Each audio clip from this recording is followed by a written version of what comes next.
Hey everybody, welcome back to Tim Travels with your host Terry. This is live traffic coming to you from exit 13 on I-78 here in Pennsylvania. So you might have just seen that heavy rescue.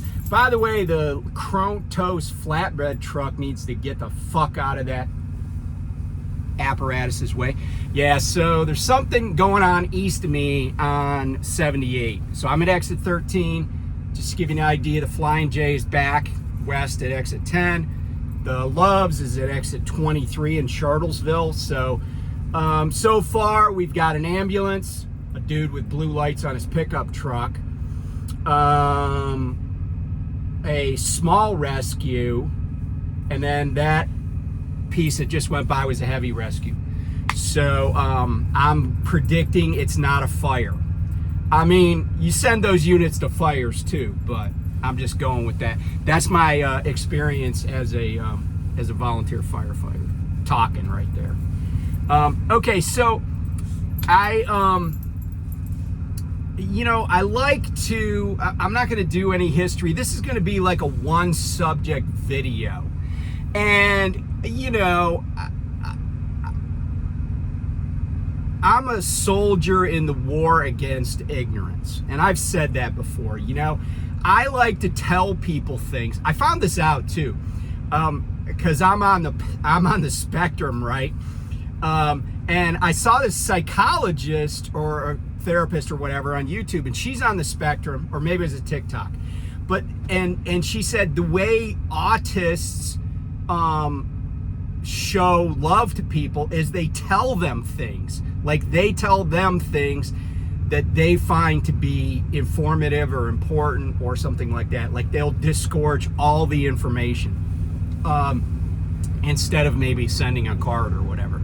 So anyway, with that in mind, I'm a soldier in the war on ignorance, and I call balls and strikes, right? Like I'm a big fan of the truth, because my experience in life is that when people know the truth, and all of the truth, not just part of it, but all of it, they tend to make better decisions. Not always, because some people just ignore the truth and carry on smartly anyway. Hold on, I'm gonna reach back here, turn my vent up a little bit. It's not, there we go. So with that in mind, I like telling people, okay, so that's a GMC Yukon with blinky lights. I like telling people this must be a big accident, because now like the entire freaking cavalry is getting in on it. It's not just some routine call. There's going to be bloodshed. Somebody's getting cut out of something. I like to tell people about things that I know about. So, for instance, you don't really hear me opining on what the best intake manifold is if you're building a 67 Chevelle into a hot rod. Edelbrock, everybody knows that. But no, just like I know a fair amount about that, but I'm not an expert. I'm not like a super good, mechanic or whatever. I have friends who are. I'm not going to tell you about doing dental work on your kids. Why? Because I didn't do it on my own. I'm not a dentist. Okay, now a second ambulance just pulled into Sheetz here. They're making a Sheetz run because the guys that are actually answering the call are going to be really hungry and thirsty when they get done. So you got to send the unit with the old guys to pick up, sodas and stuff. I'm sort of not joking about that. Like when we would come back from fire calls, all the old dudes, like the dudes that were like 80 years old, been on the volunteer firefighters for like 60 years, they'd be there. They'd have cold sodas and snacks and stuff. So they're good guys.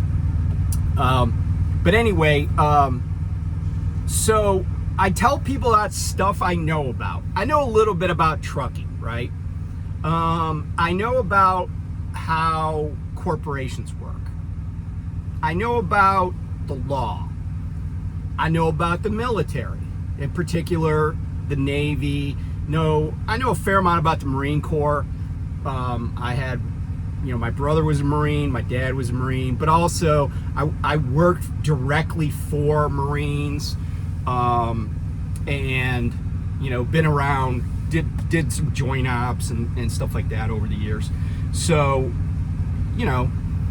I know a lot of Marines, people that have been in the Marine Corps, career Marines, stuff like that. So, but I really, honestly, I opine about college football sometimes, and that's just as a fan, although, I think the people on TV, most of them are just super fans anyway. And so I was talking the other day about a couple of different things, but one of them I was talking about Donald Trump's trial that's going on in New York. And the reason I brought it up was because somebody was asking me about it. And I thought, well, maybe other people would be interested in what's going on there in New York. And the first thing I want to say is that there are a lot of people in this country who claim to, have read the Constitution or know the law, or, and they're wrong, right? They usually don't know what the hell they're talking about. Like, whenever I hear somebody say, well, you can't do X, invariably they're wrong. And so I was talking about the case, and I think I fairly clearly explained that it was a civil matter, and that Donald Trump was not, as far that I know of, was not a named defendant. Okay, and here's the thing: there are defendants. There are different kinds of people. Like, they have different titles in cases, right? A regular lawsuit, right? There's plaintiff who basically is asking the court for something, right? They're basically saying, this is what I have a dispute with this other person who's the defendant, right? Plaintiff and defendant. Now, the person who's charged with a crime in a criminal case, they're also called a defendant. Now, in some civil cases, there are not plaintiffs and defendants. There are petitioners and respondents. For an example, in like an appeal, it could be a petitioner and a respondent, but it could be an appellant and an appellee. So people have all these different titles.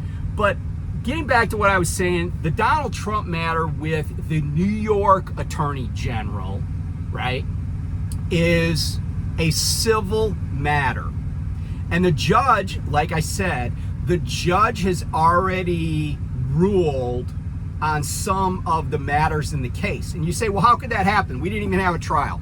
And to explain that, I can explain the Rudy Giuliani lawsuit that was brought for defamation by a woman who worked at a poll and by her daughter in Georgia. Rudy Giuliani on national TV, and I don't know if he was drunk at the time, and I'm not belittling, when people have addictions, but, apparently Rudy he's a lush, okay? But he named two women who are just very average, not famous people who were working as poll workers. And by the way, the American election system is largely worked by people who are volunteers, right? All these poll workers, and I will say, I think you get some tiny amount of money, but it's like you go to training and then you do it for one day, and you get maybe you get some tiny amount of money. I've been a poll observer in the past, and I didn't get paid anything, and I stood outside a polling place just basically to ensure people's rights to vote weren't unfairly or unlawfully infringed, right? Because a lot of times poll workers, they don't really understand everything, and they make mistakes, and so sometimes a poll observer could be like, hey, that's not actually the law, and you can maybe call and get an election judge or get an election judge at the poll to make a decision. And then if there's an issue, you can call somebody higher up and say, hey, we got a problem at this polling station, right? But anyway, I share that with you because Giuliani badmouthed these two women. He basically said they committed election fraud. Well, of course, it was false. And I say of course because every single case, every single allegation basically in that whole 2020 election thing has been proved to be without merit, okay?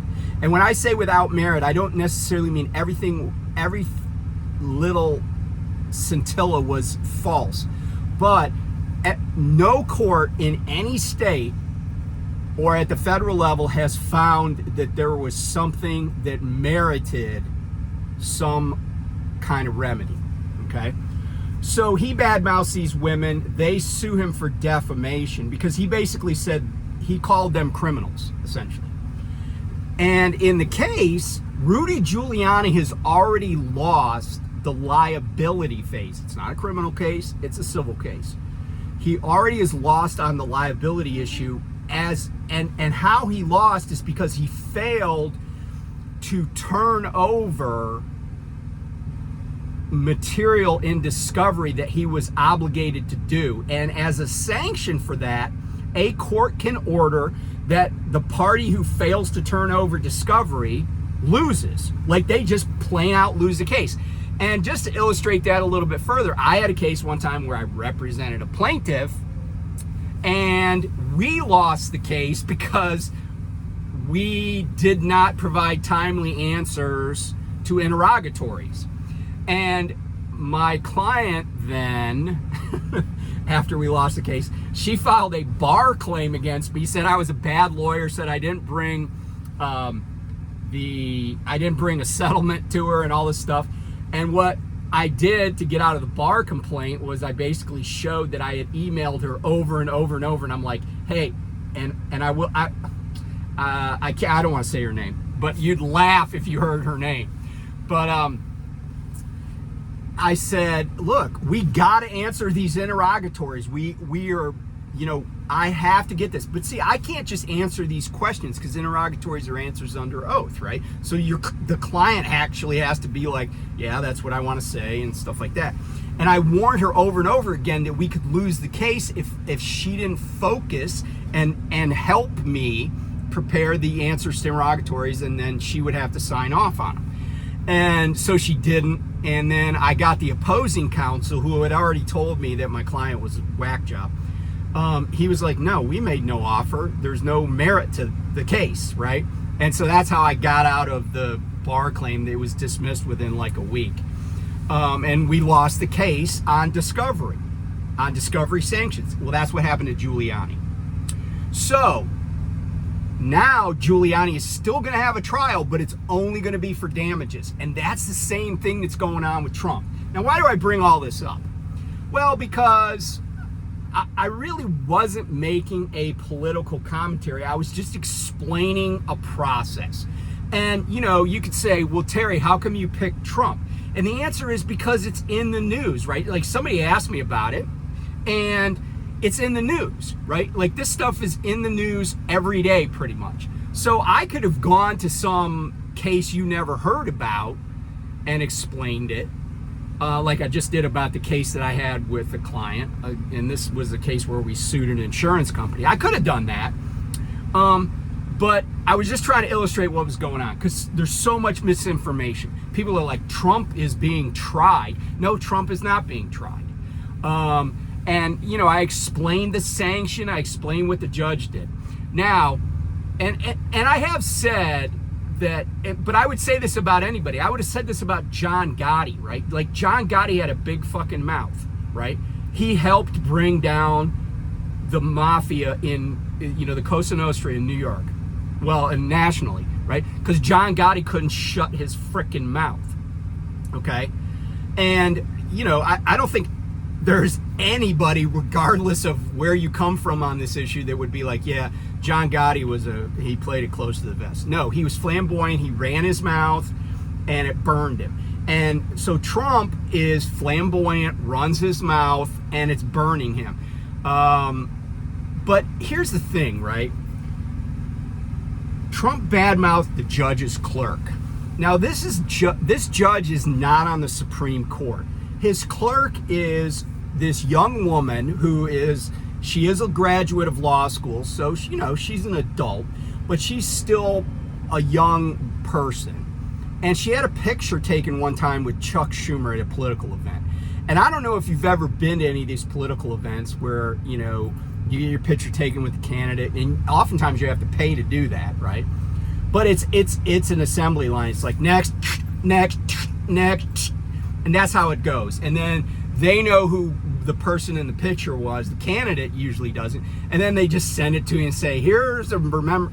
So this picture came out, and Trump basically insinuated that she and Schumer were having an affair.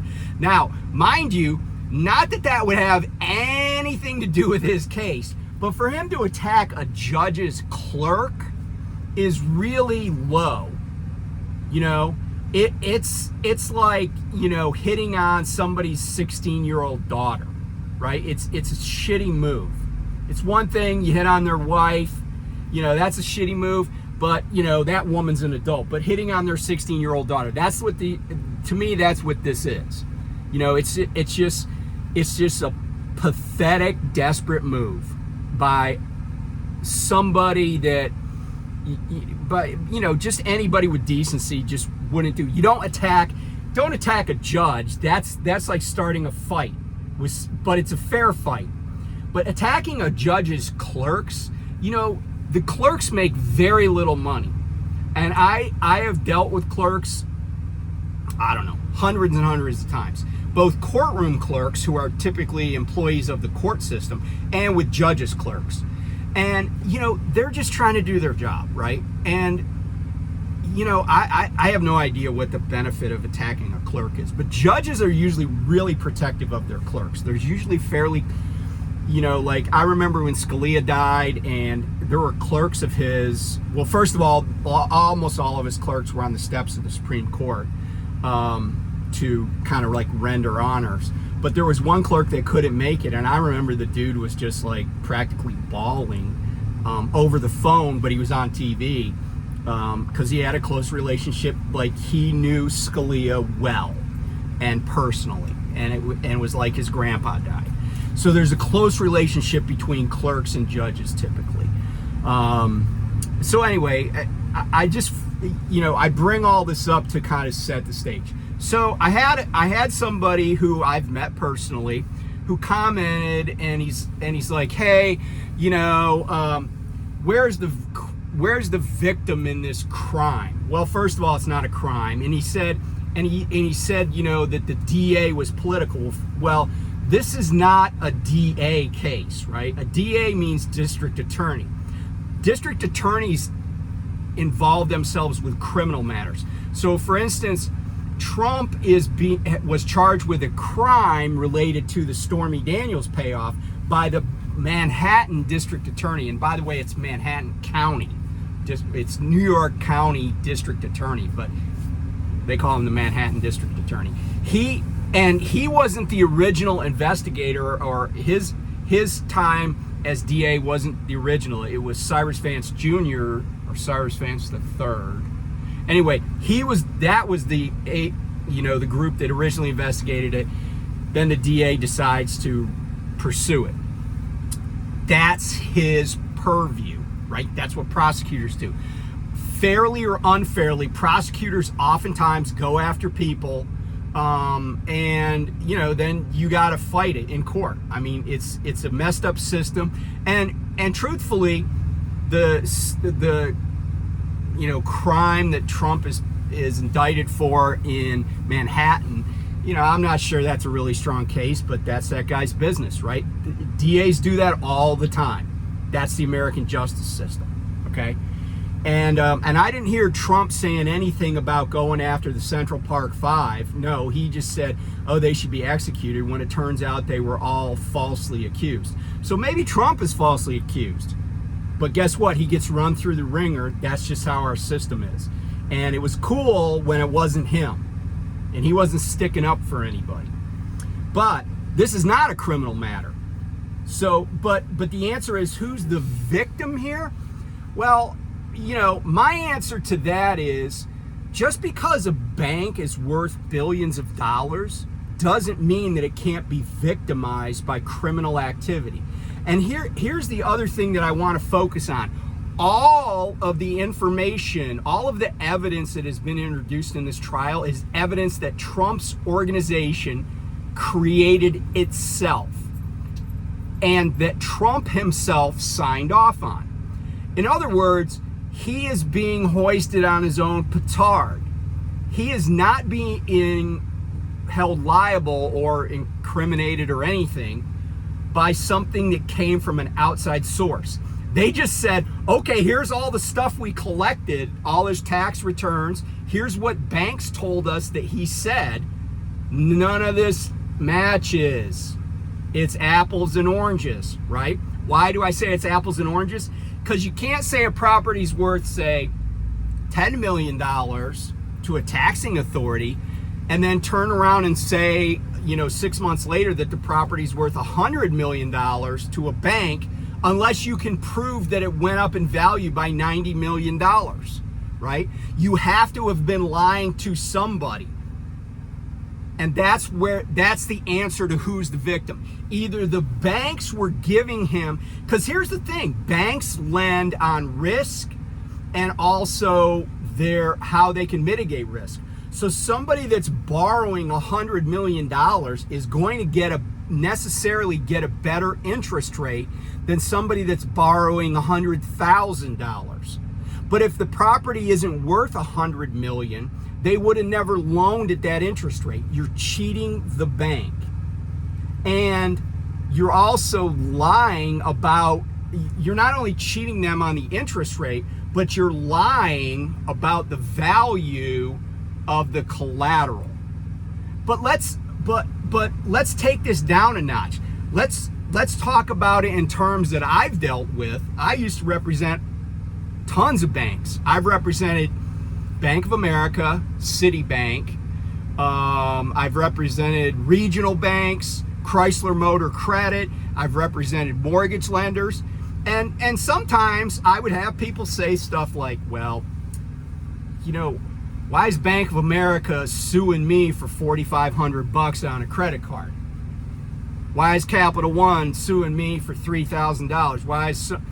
And my answer to that would always be, look, if 1 million people owed Bank of America $4,500 and they just let it slide, and they did that every month, that would be $4.5 billion a month. That would be like $52 billion in a year, right?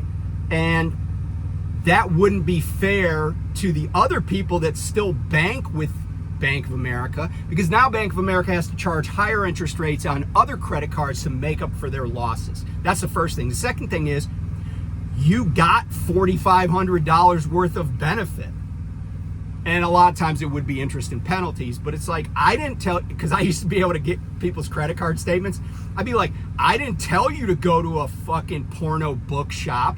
I didn't tell you to use your credit card on online porn or at gun stores or at all these other things that you just, at liquor stores, because I could see where the charges were made, right? And I'm like, you know, you got the benefit of the credit card, you know, and now you got to either reach a settlement, get a judgment, or, you know, pay it off. You got to do something, right? And so that's a micro version of what Trump was doing, right? He borrowed money. Now he borrowed it under false pretenses, but the point is the same, and that is that just because a bank is big doesn't mean they can't be victimized by fraud, okay? And they go to a lot of trouble to not get victimized by fraud, as you would expect them to. In fact, the government requires it of them, because banks, any bank that has Bank of if there was like Tim Travel's Bank and after Tim Travel's Bank it said comma NA, NA would mean National Association. That means I would be a federally regulated bank, okay? But even state banks like Discover Bank is actually a Delaware state bank, but they're still regulated by, the government, and they're fairly tightly regulated. You can't just ignore fraud, okay? But let's talk about the other, quote, victims of Trump, right? Because remember I said he inflated at 100 million, but he told the taxing authorities he only owed 10 million. Well, guess what? That means that income, but also property taxes, he was way under what he should have been paying. And the victims are all of the taxpayers in the jurisdictions in which he lied to the taxing authorities. So all the residents of New York State. And let me illustrate this in a micro way. You and I both own houses, and we're neighbors. We live next door to each other. Our houses have the exact same square footage. We even use the exact same roof shingles and exterior paint. Our yards look the same. We have 2 shrubs, and everything else gets mowed. If you found out that that your house was assessed at $150,000 and you were paying property tax on $150,000 of assessed valuation, and my house was only assessed at $50,000 and I was only paying tax on $50,000 of assessed valuation, and there was absolutely no difference between the houses except that I lied to the taxing authority, would you be happy with that? Would you think, hey, good for Terry? He's screwing the same municipality I live in out of $100,000 worth of property tax. And depending on your tax rate, if it was, let's say it was, $10 per thousand, right? Well, I'm screwing him out of $1,000. Would you be happy? Would you think that, oh yeah, that's cool. It's cool that my neighbor's screwing over the system. It's cool that my neighbor, and forget about it. Maybe you don't even care about the system. Maybe you're just like, that's unfair. Well, it is. And that's what we're talking about here. Okay? And, this idea that, and this person who made the comment, he also said, oh, well, this is beneath the office of the president. Well, first of all, Trump isn't the president. But second of all, Trump sullied the office, right? And this guy said, oh, all this started back with the Clintons. Well, I would argue that it's in the eye of the beholder. I could say it started with Reagan when they did the arms for hostages deal, and then Reagan, as a former president, just took $1 million from some Japanese people just for showing up. I mean, people questioned that. They were like, is that really, what we want our former presidents, who are already collecting pensions, to be doing? Just show up, because then it's like he's using the office for personal gain, right? Like, they wouldn't have paid the former B-movie actor Ronald Reagan or the former governor of California Ronald Reagan $1 million to show up, but they will pay a guy that was a 2-term U.S. president. That's using the office. But none of this stuff with Trump has anything to do with the fact that he was president. What it has to do with is that his tax returns finally got released somehow. And I think somebody is being held accountable for an illegal release. But here's the problem with that. Just because somebody committed a crime to release his tax returns doesn't mean that the fact that the tax returns and other documents given by banks to the Attorney General of New York don't show malfeasance, right? They don't show something that's actionable. And what the Attorney General of New York is trying to do is recover money that the people of New York are owed by Donald Trump. It's just that simple. And if you got a problem with that, then maybe you just like crime. Maybe you like fraud. Maybe you think rich people should get to fuck over the little guy, because that's what this is about. It's not about a guy that it was the president. It's not about a guy who's running for president. It's not about a guy who is a Republican and used to be a Democrat and, you know, likes the attention. It's about a guy whose business has a pattern, an extended pattern of defrauding lenders and taxing authorities. Okay? It's fraud.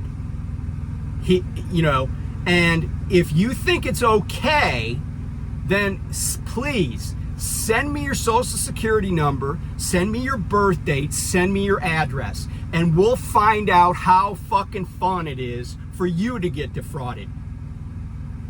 And it won't be me that does it. I would not do that because I think it's wrong. But I would sell your information to somebody that would. And I would have a release to do that. Yeah, I would use legal means to screw you over, but you still wouldn't like it. Okay, so that's that part of Trump world.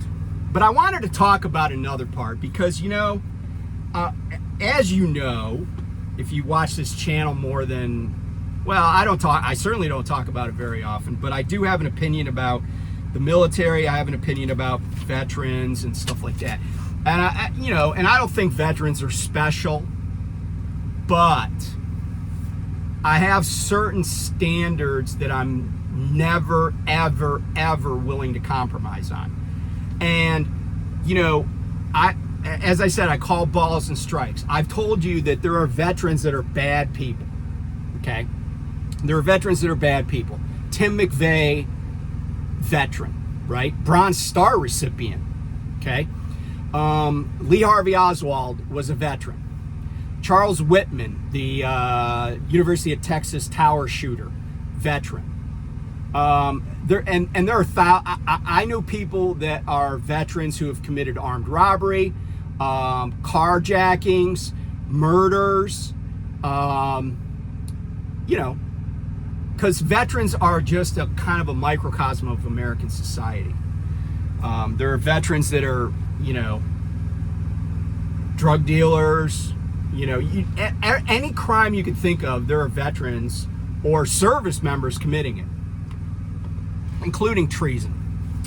But one of the things, and again, this is not so much for me a political thing as it is just kind of personal. And, I've known several people over the years that were killed while in the military. Some of them combat related, in actual combat, some just related to being on the job, right? Like being in the military for a living, okay? And of course, I've known plenty of people over the years that have been badly injured or wounded as service members, people that are on disability, etc. And, I think there are certain lines that you just can't cross. And when you cross them, then you become really just a person whose worth is nil. And, and there's something, it's like, I'm not a big fan of all the, ooh, veterans, thank you for your service. I don't like that crap. But I also don't like people who ever question somebody's actual service and what they did. And it's kind of like, if you've never read Teddy Roosevelt's Man in the Arena, you really should, because that's what it's about. In the military, we're not always successful. People get killed. There are bad accidents. There are plane crashes, helicopter crashes, ships collide. I've known, like I knew a kid. I grew up with a kid. He was probably 10 years younger than me, but I knew him when he was a little kid, and I knew his parents well because I was their paper boy. But his dad was also a teacher at my high school, and I knew this kid from when he was a little guy, like a toddler. And he was killed in the turret explosion on the USS Iowa, right? And he was their only child, by the way. And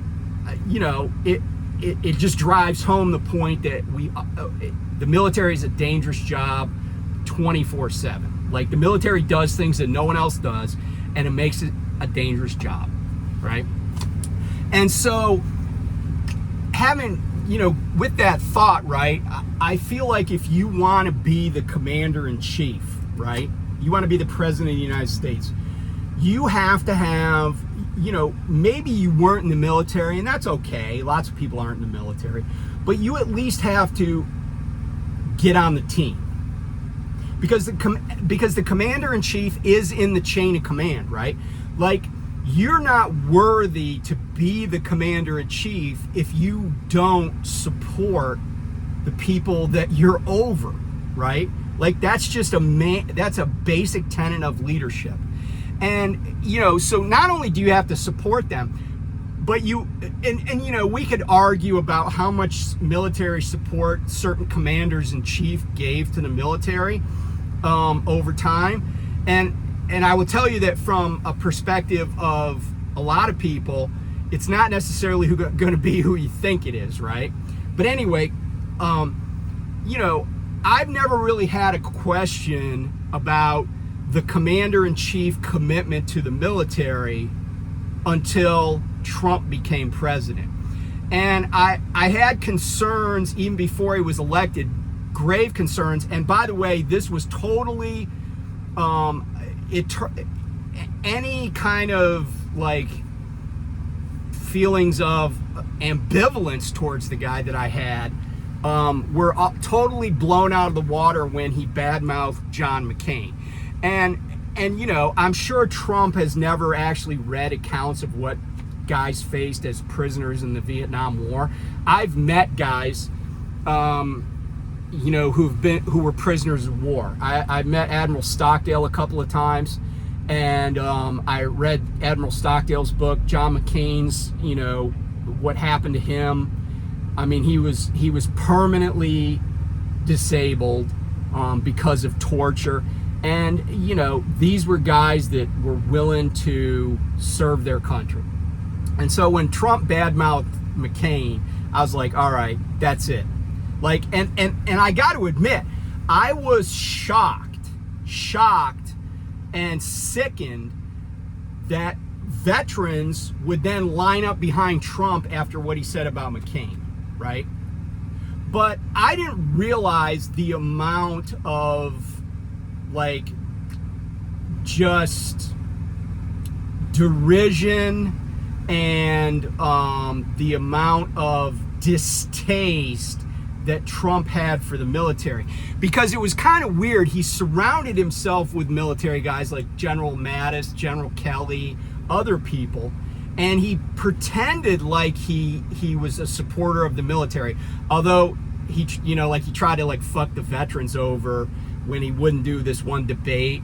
And it was David Fairholt at the Washington Post that basically outed him and made him cough up the money he said he was going to give to veterans. And again, I'm like, don't kiss veterans' asses, but don't treat them like horrible people, or don't treat them like they're turds for doing what they did.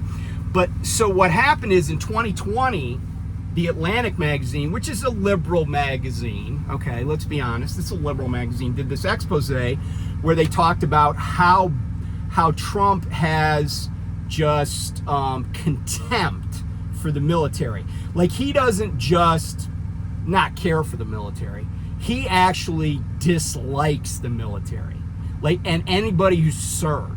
He thinks, let me just read this. So what happened is, Kelly had not commented on that 2020 article in the Atlantic, but there were sources, and Atlantic stood by what they said. Kelly had never commented on it until recently. And the other day, I'm going to quote an entire report from MSNBC, and I have it saved on my phone, but MSNBC was recounting an interview that Kelly had with Jake Tapper of CNN. And again, neither MSNBC nor CNN are like conservative, outlets. that Kelly would normally, think were the top shelf. But just so you know about General Kelly worked his way up from enlisted man to 4-star general in the Marine Corps, and that's, there aren't very many of them. But Kelly also lost his son, who was a Marine second or first lieutenant in the war in Iraq. So Kelly is not only a retired Marine 4-star, he's also a Gold Star father. And Kelly was the director or the secretary of the Department of Homeland Security at first, and then he became Trump's chief of staff. Trump had 4 chiefs of staff, but Kelly served the longest as Trump's chief of staff. But and let me say this: the revelations that Kelly makes in this interview with Jake Tapper don't make me think Kelly's a great person either, because he didn't say anything about this until he didn't quit over this. Maybe he did, but maybe it took him 18 months to quit. But I don't think he was a particularly stand-up guy, especially given the fact that he was a Gold Star father. Like, I think it besmirched the memory of his own son, that he just kind of let this stuff slide and waited years to confirm it. But this is what Kelly said. He said, and this is him, a quote, and he's talking about, I'm just going to read it because you'll be able to follow along. A person that thinks those who defend their country in uniform or are shot down or seriously wounded in combat or spend years being tortured as POWs are all suckers. And this suckers is in quote. That's what Trump called those people. Because there is, quote, nothing in it for them, Kelly told CNN anchor Jake Tapper. A person that did not want to be seen in the presence of military amputees because it, quote, doesn't look good for me. Like, a little editorial break. What the fuck is Trump talking about? Like, does Trump think that people think he's the one that caused the amputations? Like, I don't even get that. I don't even get that. He's such a coward. Kelly added that Trump showed an, quote, open contempt for all Gold Star families, which would include Kelly's family. Multiple senior staffers told The Atlantic at the time, meaning in 2020, that Trump did not want to visit the graves of the American soldiers buried at the Ain Marne American Cemetery in France, and said, quote, why should I go to that cemetery? It's filled with losers. The outlet was also told that the former president referred to the 1,800 Marines killed in World War I's Battle of Belleau Wood, quote, as, quote, suckers for getting killed. So let me just say this. I've been to military cemeteries. I've known, people that have been killed in combat and also just killed in the military. I have I'm not smart enough to understand how anybody that has ever served in the military, anybody that claims to support the military, support veterans, anybody whose grandfather, father, great-grandfather, whatever, ever fought in the military or was in the military. I don't understand how any American can look at this, and this is coming from a Marine 4-star who was there at the time the stuff was said. I don't understand how any people who fit the description I'm giving you could for 1 second support Trump. Because if for 1 second they support Trump after knowing this, after hearing what he said about John McCain. By the way, he badmouthed President George H.W. Bush, because you may not know, but George H.W. Bush was shot down during World War II. There's actually a video of him being rescued by a U.S. Navy sub. And I'll get back to the sub force here in a minute. But he was rescued by a Navy sub, pulled out of the water after he was shot down. I think he was he wasn't a fighter pilot. He was either a dive bomber or torpedo bomber pilot. So, a Dauntless pilot or a hell diver or whatever. But anyway, I cannot, like, I'm not smart enough to understand the pathology, the mental state it requires to say, this guy, my grandfather fought in World War II, and this guy thinks my grandfather is a loser. He thinks my father is a loser. He thinks my brother is a loser. You know? Like, I cannot imagine anything worse. Like, I know a woman, I've known several people who lost sons in Vietnam. I know a woman, I was in her house, and, you know, over for dinner. And there's she has it in a frame. She's passed away now, but she had it in a frame of, you know, the pencil thing that she did on the wall in Washington of her son's name. I can't imagine turning to her and saying, Tiz, you know, your son was a loser. I mean, he got his ass killed in Vietnam. What a loser. I can't imagine that. I can't imagine being the most worthless human being that would do something like that to that mom or to that fam.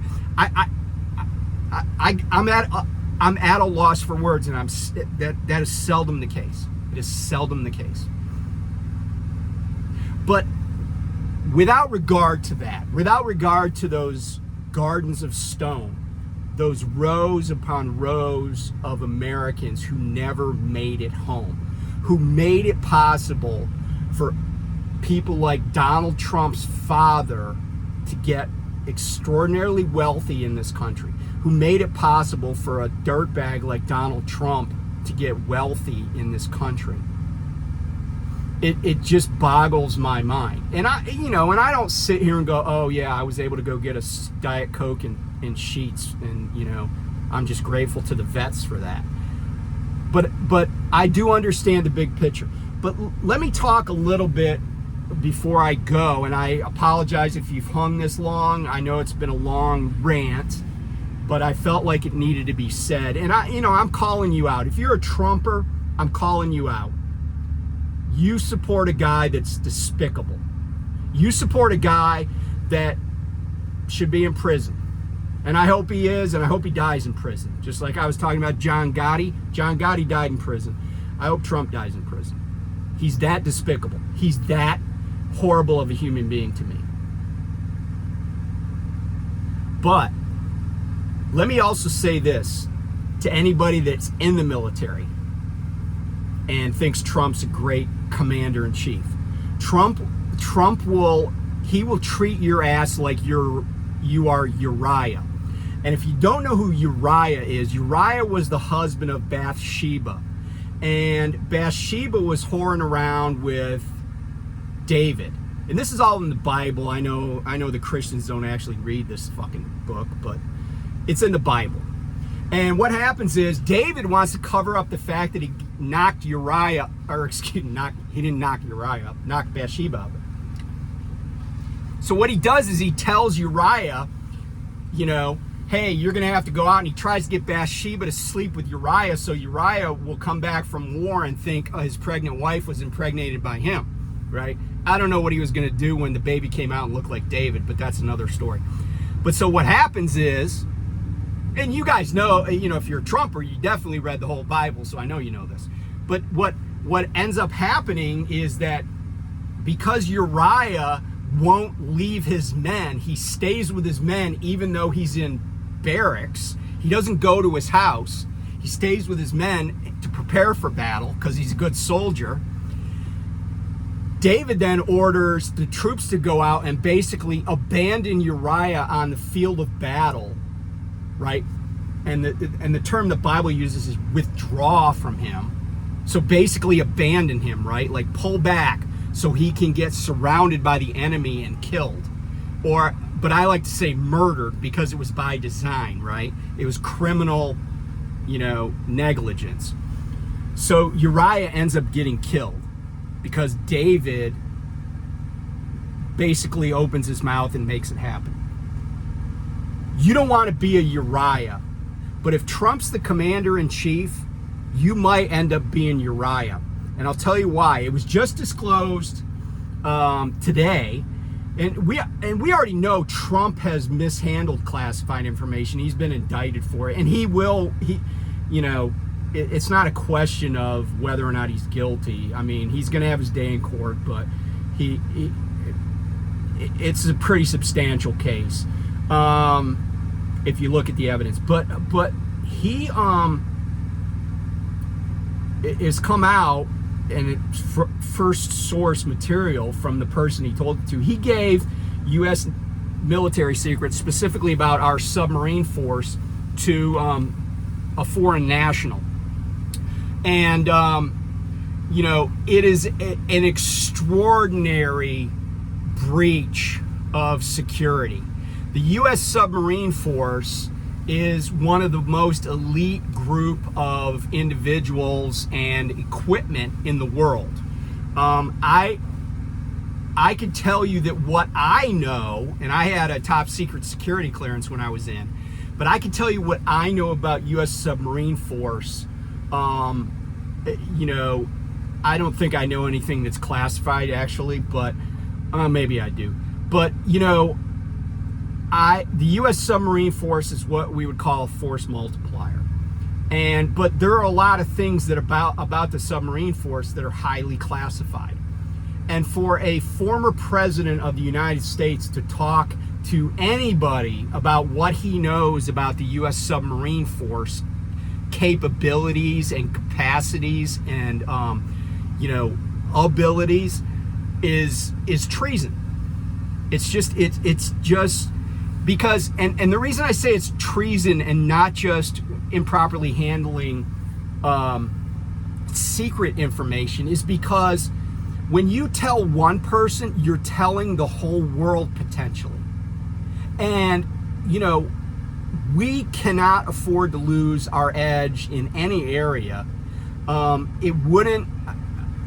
wouldn't be shocked to see a naval war in the Pacific that's going to rival World War II in my lifetime. The Chinese and the United States are both Pacific countries. And, the submarine force is dominant in the world, and we know that from intelligence and gathering and from espionage. It's dominant in the world. But part of the way we stay dominant in the world is we don't tell people what we're able to do.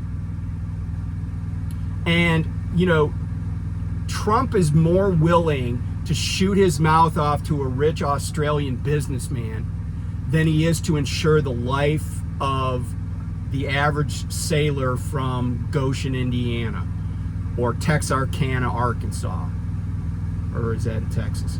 But you know what I'm saying.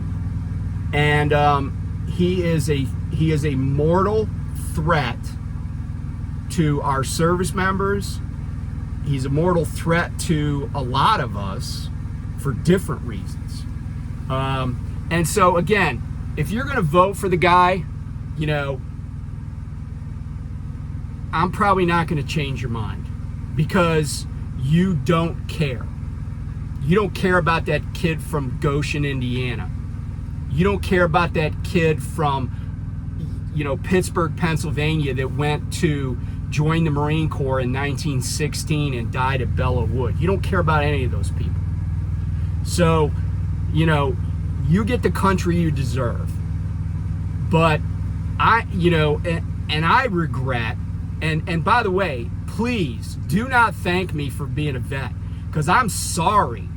I'm sorry that I ever did that for people that thought I was a loser, thought I was a sucker, because I know a lot of young people that are never going to get to be my age because they're gone now.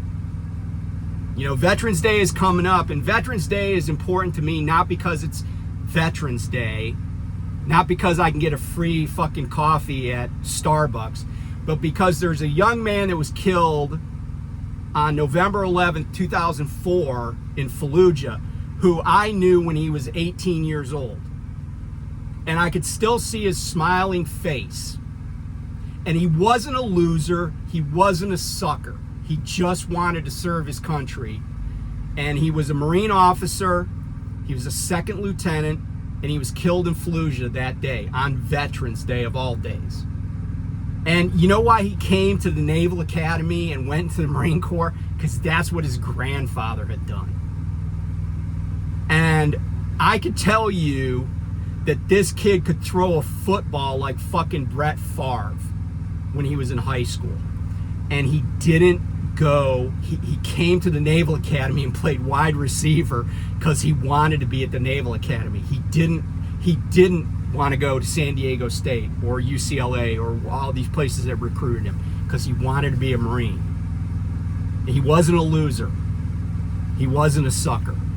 He was a good kid doing his best to lead his men, and he paid for it with his life. And the people that support a guy who thinks that kid was a sucker or a loser, they're suckers and they're losers. And I don't care if every motherfucker that subscribes to this channel leaves it. I don't care. But I'm not going to go to my grave ever saying that any of this was okay. I'm just not. And I'm always going to speak out about stuff like this. So, you know, if I've offended you, that's your problem. Because the guy who you support is offensive to me. And he should be to every American. He certainly should be to General Kelly. So anyway, be safe out there. Hope you're not stuck on 78. And I'll talk to you soon. Bye.